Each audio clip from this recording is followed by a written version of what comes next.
اللہ کا فضل ہے آپ اور ہم دین کی نسبت سے اکٹھے ہیں۔ آج کا یہ پروگرام مولانا مظہر معاویہ خان صاحب نے اور مولانا عمر معاویہ یزدانی صاحب نے بزور بازو لیا ہے۔ ابھی تک میں مصروفیات تھیں کچھ، لیکن اس کے باوجود جو ہے ان کا اصرار تھا، مولانا عرفان حیدری صاحب کا، مولانا سعید صاحب کا۔ اللہ کے فضل سے دین کی نسبت سے ایک ملاقات اور نشست کا موقع ملا ہے۔ جتنے بھی دوست ہیں، جن دوستوں نے اس جلسے کے انعقاد میں حصہ لیا ہے، بھائی عطا الرحمن صاحب ہیں، بلال صاحب ہیں، اور بھی جتنے دوست ہیں، اللہ سب کو آپ سمیت میرے سمیت ایمان، عزت، صحت کی سلامتی والی لمبی خوشحال زندگی نصیب فرمائے، اور جب تک ہم زندہ ہیں اللہ کامل ہدایت والی زندگی نصیب فرمائے، اور جب ہماری سانسیں پوری ہو جائیں تو اللہ آپ کا اور میرا خاتمہ ایمان پر فرمائے۔ سامعین محترم، میں نے قرآن پاک کی آیت کریمہ آپ کے سامنے تلاوت کی ہے۔ تفسیر مظہری میں قاضی ثناء اللہ پانی پتی رحمۃ اللہ علیہ اس آیت کی تشریح میں لکھتے ہیں کہ محمد الرسول اللہ حضور صلی اللہ علیہ وآلہ وسلم کی نبوت کا تعارف ہے، والذین معہ حضرت ابو بکر صدیق رضی اللہ تعالیٰ عنہ کی معیت کا تعارف ہے، اشداء علی الکفار جناب امیر المؤمنین حضرت عمر الفاروق رضی اللہ تعالیٰ عنہ کی ایمانی غیرت کا تعارف ہے، اور رحماء بینہم جناب سیدنا عثمان ذو النورین کے جود و سخا اور رحمت کا تعارف ہے، تراہم رکعاً سجدا حضرت مولا علی کرم اللہ وجہہ کے رکوع اور سجدوں کا تعارف ہے، یبتغون فضلا من اللہ ورضوانا حضور کے دیگر صحابہ عشرہ مبشر اور تمام جتنے صحابہ ہیں ان کی محبت اور ان کی اللہ کی رضا کے لیے جو محنت ہے اس کا تعارف ہے۔ یہ آیت حضور اور حضور کی تربیت کی نشاندہی کرتی ہے کہ آپ علیہ الصلوۃ والتسلیم نے جس جماعت کی تربیت کی ہے اس جماعت میں رسول اللہ کے اوصاف پائے جاتے ہیں۔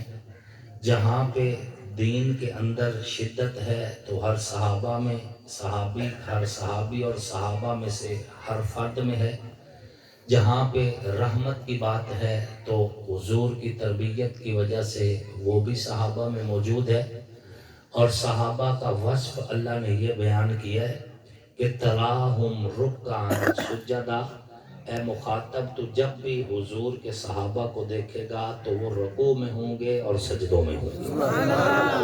ان کا نبی کے ساتھ رہنا، ان کا امت کے اندر رہ کر دین کے لیے جذبہ اور غصہ کرنا، ان کا امت میں رہتے ہوئے رحمت کی بات کرنا، ان کا رکوع، ان کا سجدہ، یہ جو کچھ بھی معاملات ہیں، یبتغون فضلا من اللہ ورضوانا، یہ صرف اللہ کی رضا اور اس کا فضل، اس کی تلاش کیا ہے۔ تو صحابہ کرام رضوان اللہ تعالی علیہم اجمعین اور صحابہ میں سے پھر جو حضور کے اہل بیت بھی ہیں، ان کی صفتیں اللہ نے قرآن میں بیان کی ہیں اور ایک دو جگہ پہ بیان نہیں کی۔ دیکھیں صحابہ کرام رضوان اللہ تعالی علیہم اجمعین تاریخی شخصیات نہیں ہیں۔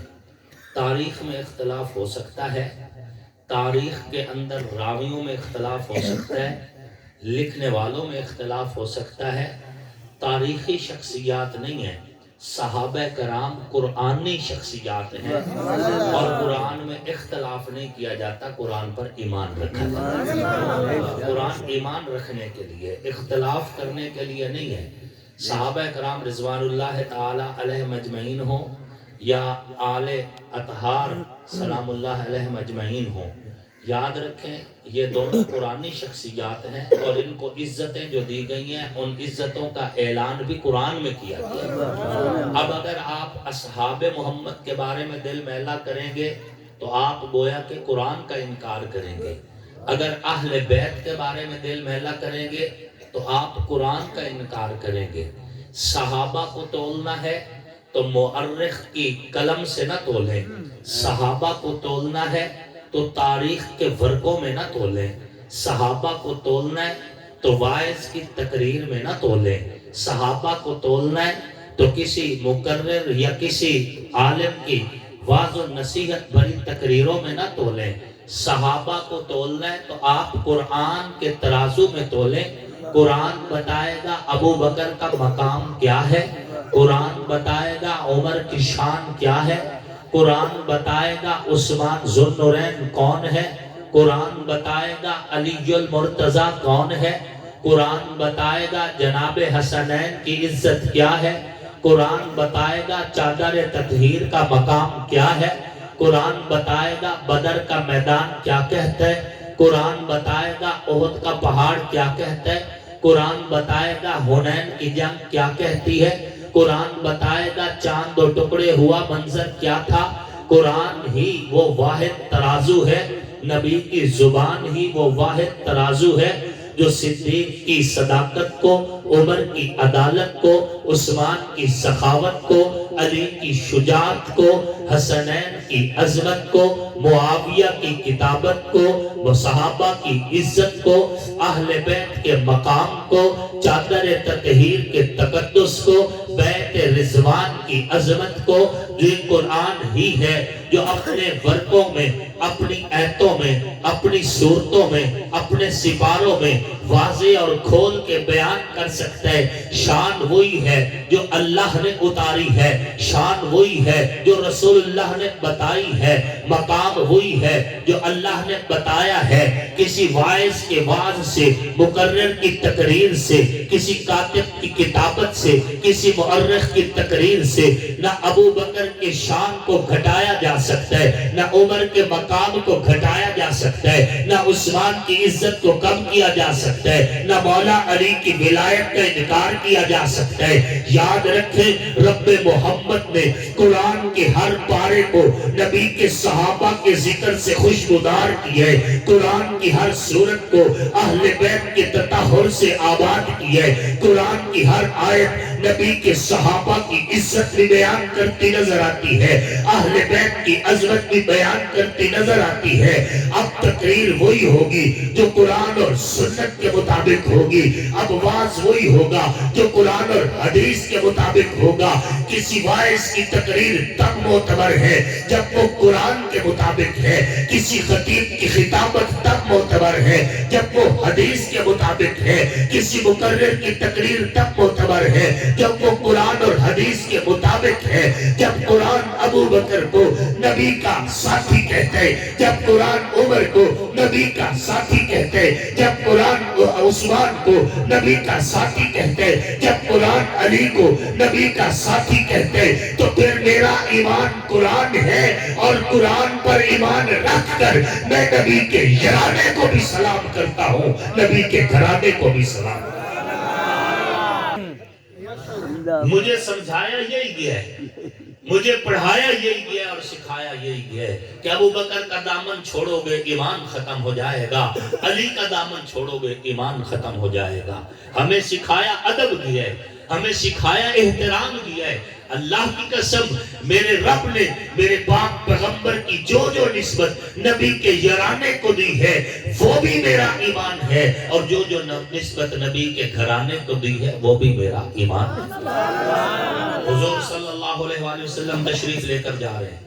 ایک طرف حضرت ابو بکر صدیق ہے، ایک طرف حضرت عمر ہے رضی اللہ تعالیٰ عنہما. حضور نے دونوں کو ہاتھوں کو پکڑا اور دونوں کے ہاتھوں کو یوں بلند کر کے فرمایا ہاکذا نبعث یوم القیامہ.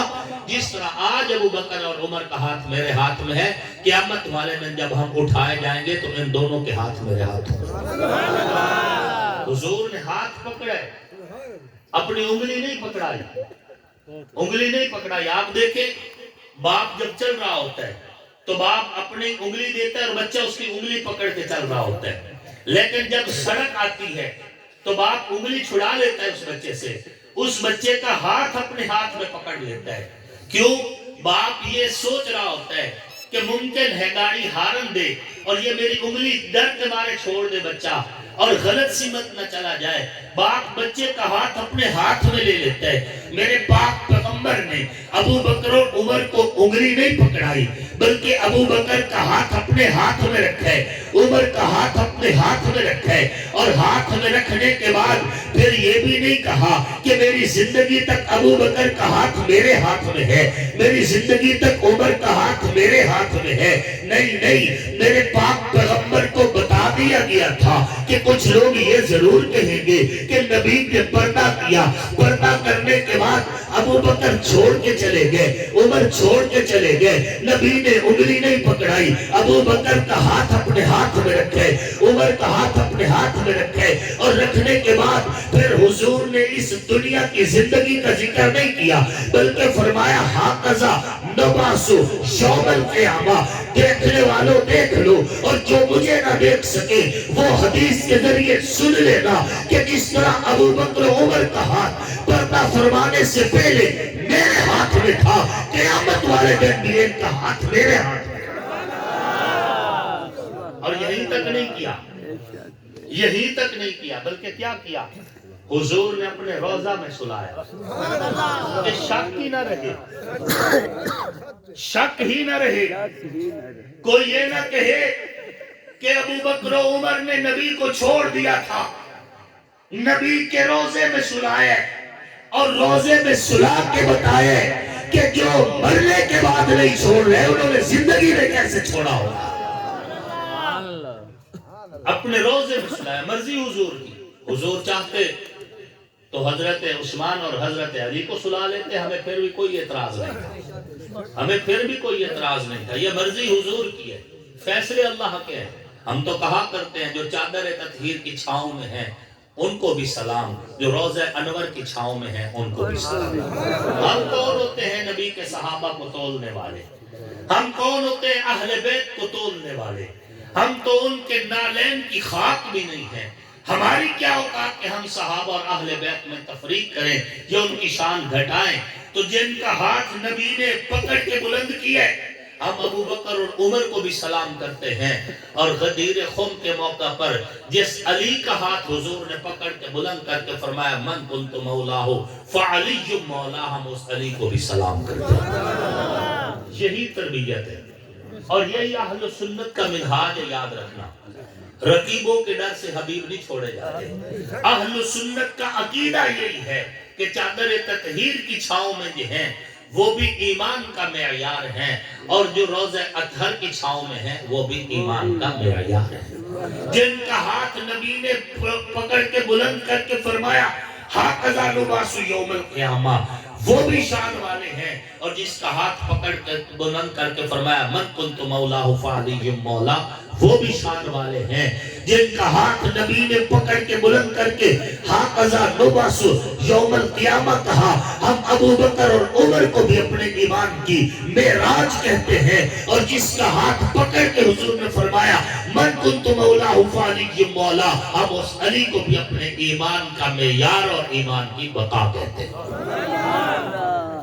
یہی آپ کے منبر کی خوبی ہے کہ آپ کے منبر سے آپ کو تبرہ نہیں سکھایا جاتا، نفرت نہیں سکھائی جاتی، ذہنوں میں زہر نہیں گھولا جاتا، نبی کے یاروں سے دور نہیں کیا جاتا، نبی کے صحابہ کی شان نہیں گھٹائی جاتی، اہل بیت کے مقام کا انکار نہیں کیا جاتا.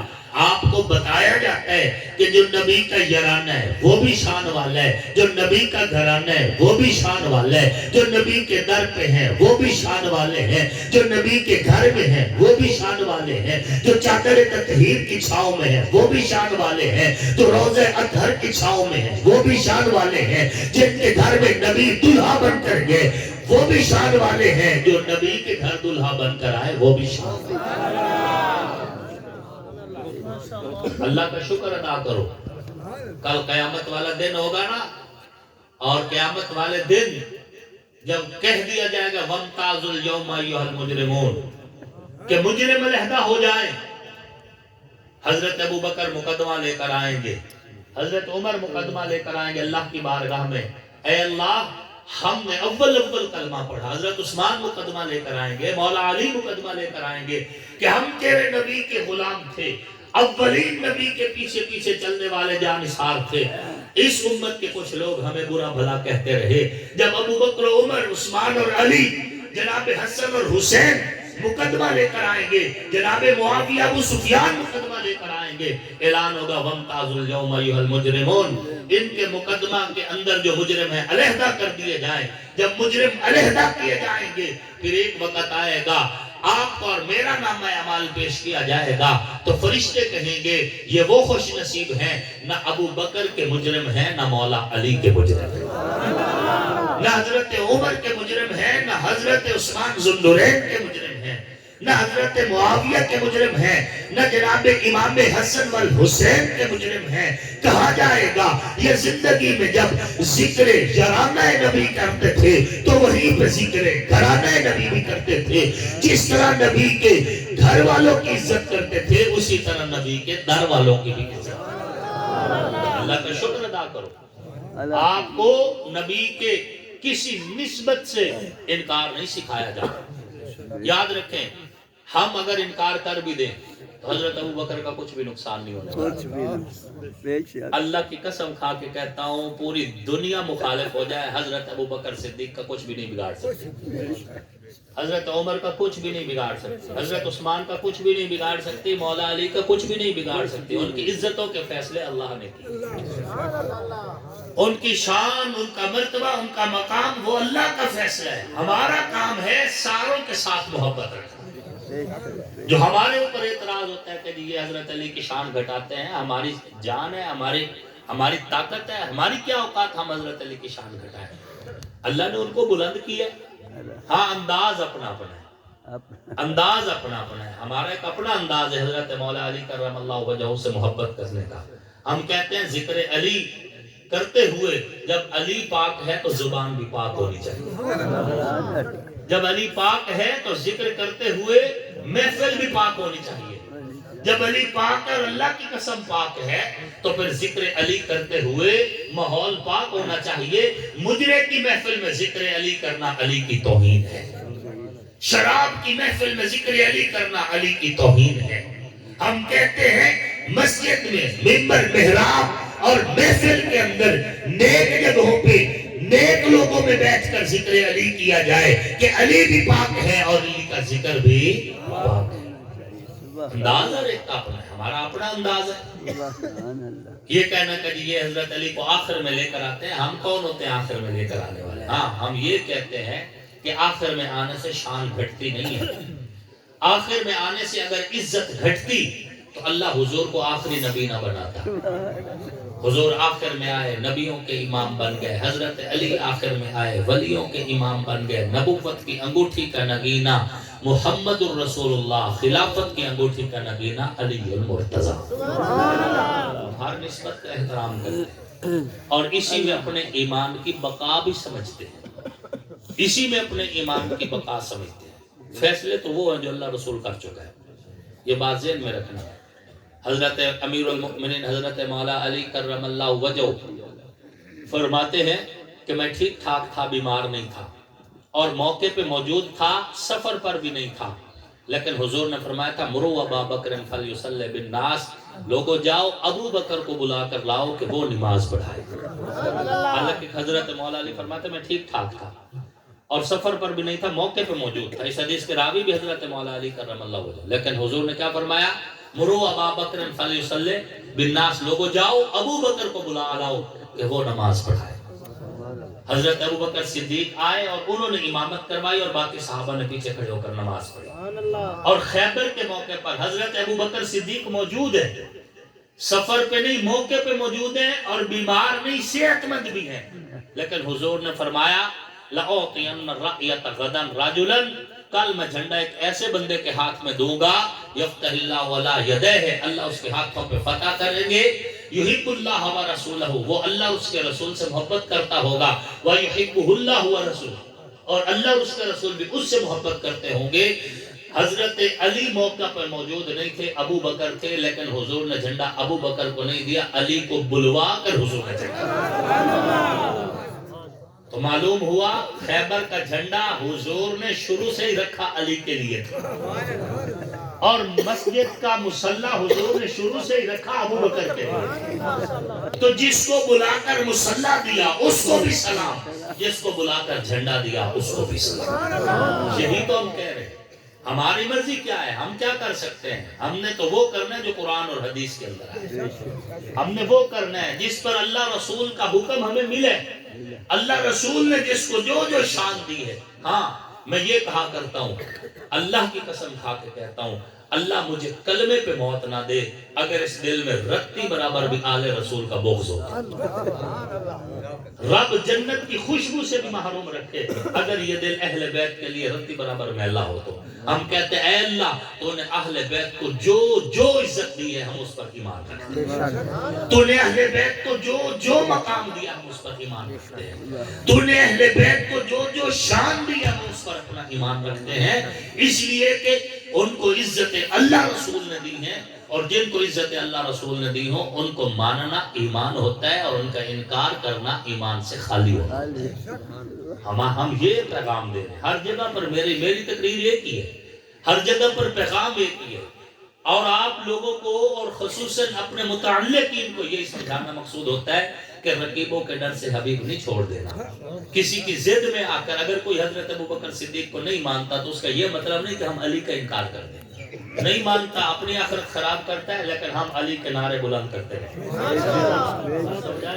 ہم علی کو مولا کہتے رہیں گے، ہم علی کے نعرے بلند کرتے رہیں گے. کوئی امیر المؤمنین حضرت عمر الفاروق رضی اللہ تعالیٰ عنہ کو نہیں مانتا تو وہ اپنے ایمان کو ضائع کر رہا ہے، لیکن ہم حضرت امام حسین کو زندہ باد کہتے ہیں. ٹھیک ہے، کسی کی ضد میں آ کر ہم یزید کو زندہ باد نہیں کہیں گے. بات سمجھ آ رہی ہے؟ کسی کی ضد میں آ کر ہم یزید کے ترانے نہیں پڑھیں گے. ہم نے شان پھر بھی علی کی پڑھنی ہے، ہم نے مقام پھر بھی حسین کا بتانا ہے، ہم نے عزت پھر بھی حسن کی کرنی ہے. ہم نے پھر بھی کہنے کہ چادر تطہیر کی چھاؤں میں جو بیٹھے ہیں ان کو مقام اللہ نے دیے، ہم ان کی بھی عزت کرتے رہیں گے. جو روزے اطہار کی چھاؤں میں ہیں ہم ان کی بھی عزت کرتے رہیں گے. یہی پیغام ہے، یہی ہمارا درس ہے، اور یہی مشرب اہل سنت والجماعت کا. مولانا قاسم نانوتوی رحمت اللہ ہے وہ فرمایا کرتے تھے کہ جس طرح پرندے کے دو پر ہوتے ہیں اسی طرح ایمان کے بھی دو پر ہیں. اگر کوئی پرندہ صحت مند ہو لیکن اس کا ایک پر ہو اور دوسرا پر نہ ہو تو وہ پرندہ پرواز نہیں کر سکتا، وہ خطرے میں ہوتا ہے. اسے کوئی نہ کوئی کتا بلی کھا جاتا ہے. لیکن اگر دونوں پر اس کے سلامت ہو، پرندہ بظاہر کمزور بھی ہو لیکن وہ ہوا میں اڑتا ہے، فضا میں اڑتا ہے، پرواز بھرتا ہے. اسی طرح ایمان کے بھی دو پر ہیں. ہمارے بعض خطیب کہتے ہیں کہ ہماری دو آنکھیں، ایک آنکھ کا نام اصحاب محمد ہے اور ایک آنکھ کا نام آل محمد ہے. اب ہر خطیب کا اپنا ایک ذوق ہوتا ہے. یہ فقیر اس نظریے کا قائل نہیں ہے. کیوں؟ کیونکہ اگر ایک آنکھ اصحاب محمد ہو، ایک آنکھ آل محمد ہو، تو کوئی یہ کہے گا کہ میں صحابہ کو نہیں مانتا، میں ہی کیا کے گزارا کرے نا. کام تو چل ہی جاتا ہے نا. ایک آنکھ نہ بھی ہو کام گزارا چل جاتا ہے نا. کوئی اہل بیت کا منکر ہو، وہ کہے گا میں نہیں مانتا اہل بیت کو، تو پھر گزارا چلا لیتا ہے. جبکہ صحابہ نہ ہو تب بھی گزارا نہیں چلے گا، اور اہل بیت نہ ہو تب بھی گزارا نہیں چلے گا. اور اللہ کا شکر ہے نہ آپ تو کہانے ہو نہ کسی دے کہانے ہو. اللہ نے تمہاری نظر سلامت رکھی. نہ ہم آنکھ سے کہانے ہیں نہ کسی کے کہانے ہیں. ہمارا عقیدہ صاف واضح ہے. نبی کا یارانہ بھی شان والا، نبی کا گھرانہ بھی شان والا. اس فقیر کا موقف وہ ہے جو حضرت مولانا قاسم نانوتوی رحمت اللہ علیہ کا موقف ہے کہ ایمان کے دو پر ہیں. ایک پر کا نام اصحاب محمد ہے، ایک پر کا نام آل محمد. اور اگر آپ چاہتے ہیں کہ آپ ایمان کی پرواز بھریں تو اپنے دونوں پر سلامت رکھیں، دونوں پر سلامت رکھیں کہ ان دونوں پر اصحاب محمد بھی اور آل محمد بھی، یہ دونوں ایمان کی بنیادیں ہیں اور ایمان کی جڑ ہے. اور یاد رکھیں جب صحابہ کرام رضوان اللہ تعالی علیہم اجمعین کو آپ پڑھو گے تو ان میں آپ کو محبت آل محمد نظر آئے گی، اور جب آپ آل محمد کو پڑھو گے تو تمہیں ان میں محبت اصحاب محمد سمجھ آئے گی. سیدنا امام حسن رضی اللہ تعالیٰ عنہ جو بیٹے ہیں حضرت مولا علی کرم اللہ وجہہ کے، وہ فرماتے ہیں قیامت والے دن دین اسلام عمر کو ڈھونڈتا ہوا آئے گا. قیامت والے دن دین اسلام عمر کو ڈھونڈتا ہوا آئے گا اور عمر کا بازو پکڑ کے اللہ کے عرش کے سامنے کھڑا کر کے کہے گا اے اللہ میں ڈرا ہوا تھا, سہما ہوا تھا, چھپا ہوا تھا, تیرے اس بندے نے میرا اعلان کیا. اے اللہ آج تو اس کی عزت کا اعلان کر.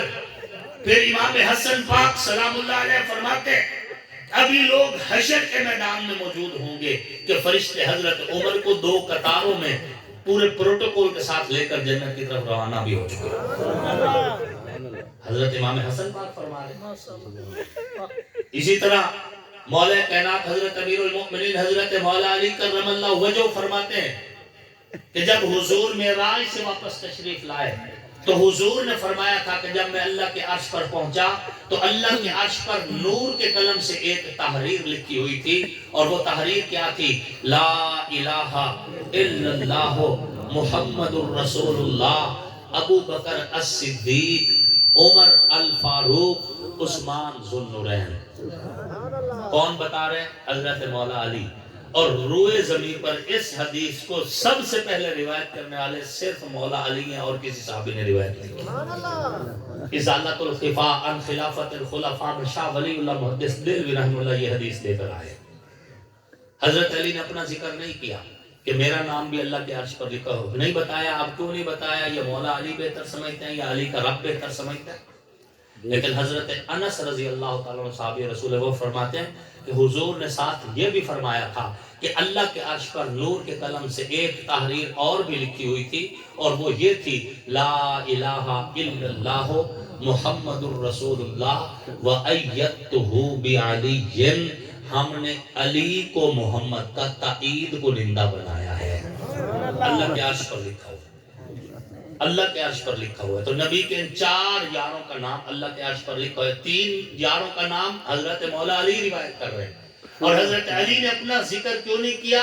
اس حکمت کو, حکمت کا دروازہ خود ہی سمجھ سکتا ہے یا اللہ بہتر سمجھ سکتے ہیں, لیکن اس کی وضاحت حضرت انس رضی اللہ تعالیٰ کر دی کہ اللہ کے عرش پر جہاں حضرت ابو بکر, حضرت عمر, حضرت عثمان کا نام ہے وہاں حضرت علی رضی اللہ تعالیٰ کا نام بھی ہے کہ ہم نے علی کو محمد کا تائید کو نندا بنا کے بھیجے. ہم تسلیم کرتے. یہی تو حسن ہے ہمارے عقیدے کا, ہم تسلیم کرتے ہیں. ان کو عزتیں اللہ اور اللہ کے رسول نے دی. وہ حضور کا یارانہ ہو چاہے حضور کا گھرانہ ہو, میرے گھٹانے سے گھٹنے والی نہیں ہے, کسی کے گھٹانے سے بھی نہیں گھٹتی. کوئی لاکھ کوشش کرے, لاکھ زور لگائے, کچھ بھی کر لے, کچھ بھی کرنا. فتح العرب کے مصنف نے ایک خطبہ لکھا ہے فلوم الخفاش لا یضر الشمس. چمگادڑ کا سورج کو برا بھلا کہنا سورج کو نقصان نہیں دیتا. کوئی آسمان کی طرف منہ کر کے تھوکے گا بھی تو اپنا منہ گندا کرے گا نا.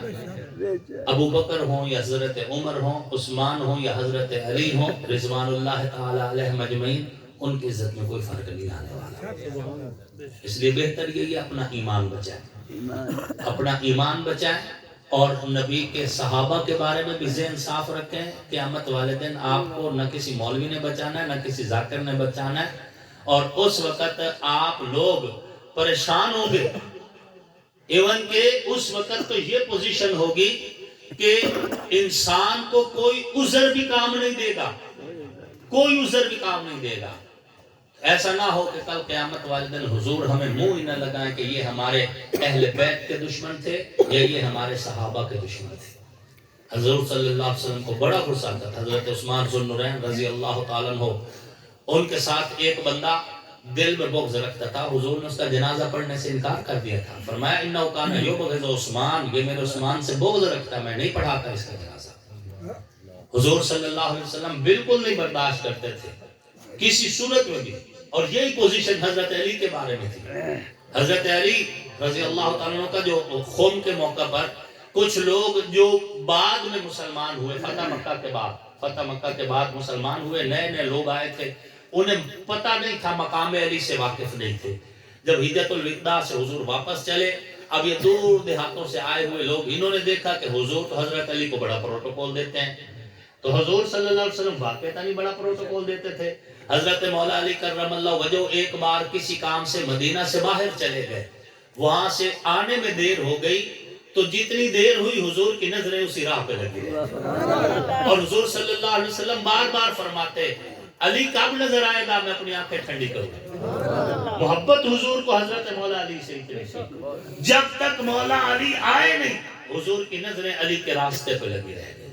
تو جب ان لوگوں نے دیکھا کہ حضور تو حضرت علی کو بڑا پروٹوکول دے رہے ہیں, تو انہوں نے آپس میں کچھ باتیں ایسی کی جن سے حضرت علی رضی اللہ تعالیٰ کے شان محسوس ہو رہی تھی گھٹ رہی ہے. جب حضور تک یہ بات پہنچی, حضور صلی اللہ علیہ وسلم نے منبر تیار کروایا, وہاں پہ کھڑے ہوئے, حضور نے سارے صحابہ کو اکٹھا کیا, اور ان لوگوں کو جو دیہاتی تھے ان کو بھی اکٹھا کر کے حضور صلی اللہ علیہ وسلم نے حضرت علی کرم اللہ وجہہ کے مناقب بیان کیے, ان کے فضائل بیان کیے, اور فضائل بیان کرنے کے بعد دو ٹوک موقف دیتے ہوئے فرمایا کہ لوگوں, من کنت مولاہ فعلی مولا, جو محمد کو سردار مانتا ہے اسے علی کو سردار ماننا پڑے گا.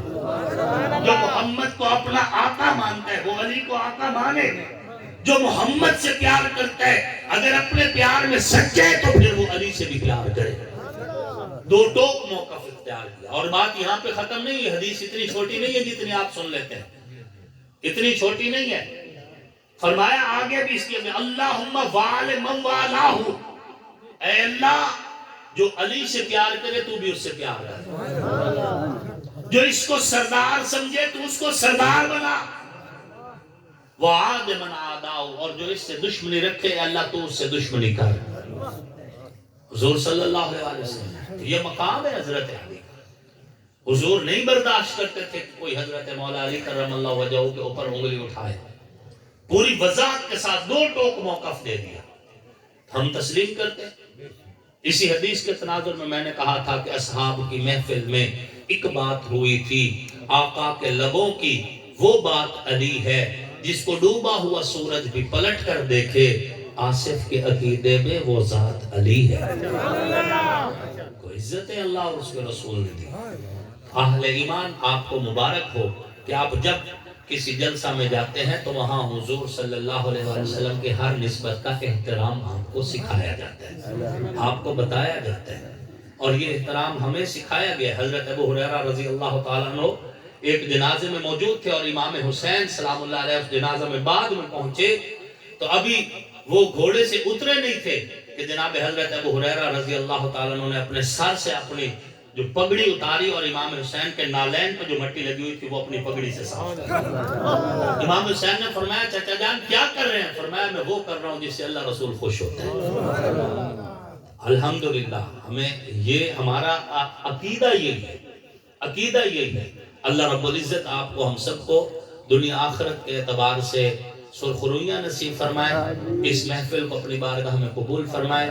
مولانا مظہر معاویہ خان صاحب اور ان کی پوری ٹیم اور آپ سب ہم سب کو اللہ جب تک زندگی ہے خوشبودار عقیدہ نصیب فرمائے, اور جب سانسیں پوری ہو جائیں تو کلمہ پڑھتے ہوئے آپ کو اور میرا خاتمہ اللہ ایمان پر نصیب فرمائے. تو آنکھوں کا نور دل کی چاہت حسین ہے, اسلام کی شناخت غیرت حسین ہے, پور و قصور جنت میں ہے دل پذیر, لیکن سردار شباب جنت مولا حسین ہے. دنیا میں احترام کے لائق ہیں جتنے لوگ, ان محترم نفوس میں شامل حسین ہے. جس نے زبان چوسی محبوب کبریا کی وہ خوش نصیب کامل مرشد حسین ہے. قاتل حسین پر ہے لعنت خدا کی آج تک, اور میری زبان پہ آج بھی واہ واہ حسین ہے. کافر مرے جو کرتا ہو نفرت حسین سے, آصف میرا تو مذہب عقیدہ حسین ہے. وما علینا الا البلاغ.